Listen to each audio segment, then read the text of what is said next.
हम आपको ब्लड के पहले भाग में ब्लड के बारे में बताए थे। ब्लड के बारे में बताया गया था पहले भाग में। अब चलिए देखते हैं ब्लड ग्रुप के बारे में। ब्लड ग्रुप, इसके खोजकर्ता कार्ल लैंडस्टीनर तथा वीनर थे। ब्लड को 4.5 डिग्री सेंटीग्रेड पर सोडियम साइट्रेट के साथ 30 दिनों तक सुरक्षित रखा जा सकता है।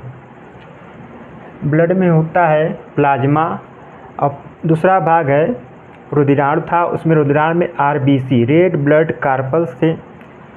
तो प्लाज्मा में होता है एंटीबॉडी और आरबीसी को कहते हैं एंटीजन। तो ब्लड के कुल 4 ग्रुप होते हैं। तो पहला भाग होता है ब्लड ग्रुप ए, दूसरा ग्रुप बी, तीसरा ए बी हो जाता है और चौथा ब्लड ग्रुप ओ होता है। तो ब्लड के 4 भाग ग्रुप होते हैं। पहला ग्रुप ए, दूसरा बी, तीसरा ए बी और चौथा ग्रुप ओ हो जाता है। अब देखिए पहले चलते हैं, देखते हैं इसे कहते हैं एंटीजन, इसी को कहा जाता है ब्लड ग्रुप ए। तो ब्लड ग्रुप ए में ए के आकार की संरचना होती है जो जिसे ब्लड ग्रुप ए कहा जाता है। इसमें जो एंटीबॉडी होता है उसमें जो है वक्र यानी कि आधे बी के आकार की संरचना होती है, ताकि जो इसकी जो आकृति है इस एंटीबॉडी में जाकर सेट न हो जाए, जिससे ब्लड का प्रवाह रुक जाए। इसलिए ब्लड ग्रुप ए में ए के आकार की संरचना होती है, वह ब्लड ग्रुप ए होता है और इसका एंटीबॉडी आधे बी के आकृति की होती है। उसके बाद दूसरा ब्लड ग्रुप बी है। तो ब्लड ग्रुप बी में एंटीजन आरबीसी ब्लड ग्रुप का जो पहचान था आरबीसी के आधार पर होता है।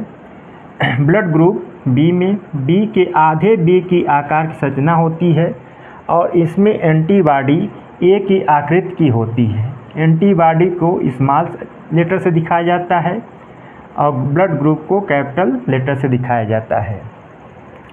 अब जो आधे बी की आकृति है इसमें सेट नहीं हो पाएगी, जिससे ब्लड का प्रवाह आसानी से हो जाएगा। उसके बाद तीसरा ब्लड ग्रुप ए बी है।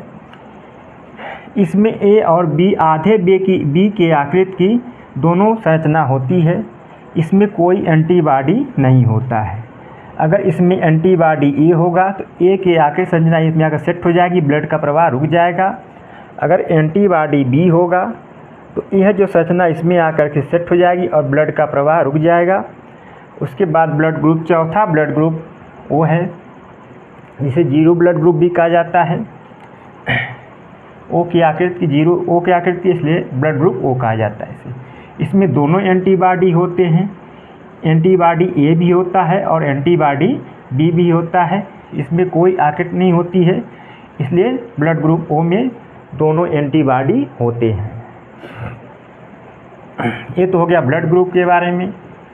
उसके बाद है आरएच फैक्टर होता है।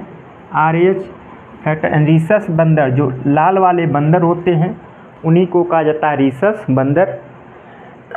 उस बंदरों के ब्लड को अलग अलग बंदरों के कई ब्लड चेक किया गया था, कई ब्लड ग्रुप को, जिसमें रेक्टेंगल यानी कि आयताकार आकृति होती है वह ब्लड ग्रुप पॉजिटिव होता है, और जिसमें आयताकार आकृति नहीं होती है वह ब्लड ग्रुप निगेटिव होता है।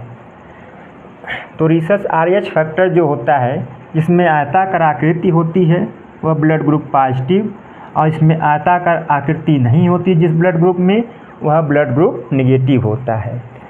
तो सर्वदाता जो ब्लड ग्रुप होता है, सर्वदाता ब्लड ग्रुप ओ निगेटिव हो जाता है, और सर्वग्राही ब्लड ग्रुप होता है, सर्वग्राही blood group O A B positive हो जाता है। सर्वग्राही blood group A B positive होता है और सर्वदाता ब्लड ग्रुप ओ निगेटिव होता है। यह सबको ब्लड दे सकता है, ए बी सबका ब्लड ले सकता है।